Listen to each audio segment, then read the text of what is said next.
Hello everybody, James Teacher here from Jool, and I wanted to answer this question today. I used to think about this every single day when I was a kid. Why can birds and planes fly? So you know how it is. When you're a kid, I did this. I would run around outside on the street, flapping my arms like a bird.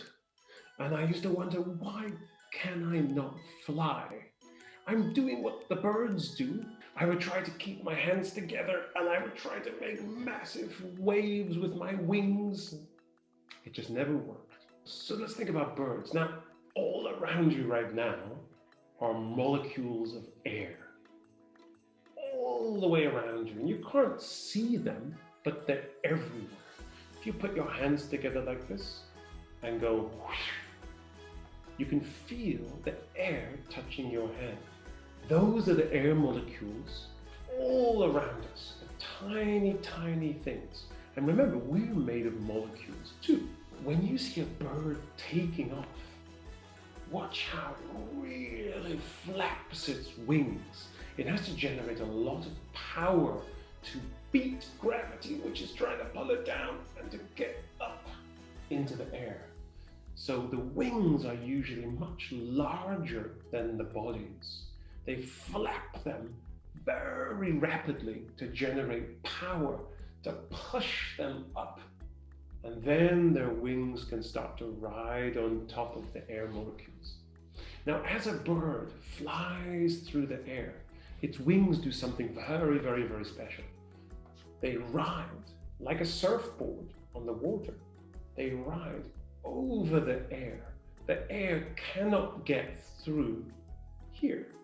They ride over the air like a surfboard riding the wave. So as this bird rides over the air molecules are pushing up against the wings. Gravity tries to pull the bird down, but the air molecules help the bird by pushing them up. Birds have that advantage because they have these amazing wings. However, they also have an advantage because their shape is perfectly designed to go through the air. If I am a bird shaped like this and I go through the air is going to go bang and smack me in the face.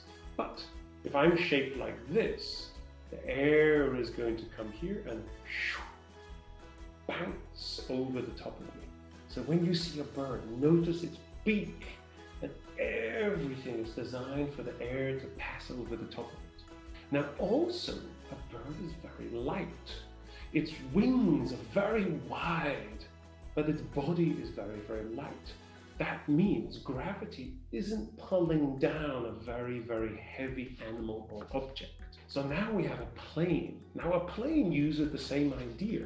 Now we have the idea of a plane. So you've probably been on an airplane, and maybe like me, when I was a kid, were thinking, oh my goodness, how does it fly?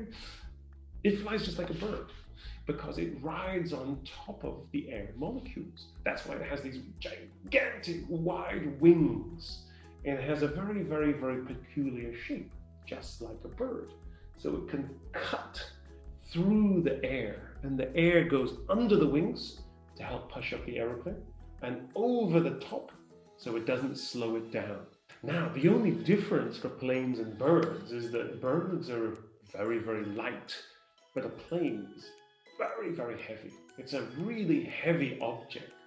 So these planes have to push through the air with their engines. They have to get this thrust to travel through the air. So they have these massive engines on the sides of the wings to help them shoot up into the air and push through. Because without them, they're too heavy. They can't just ride the winds like a bird gliding. So guys, I hope that answers your question. Why can birds and planes fly?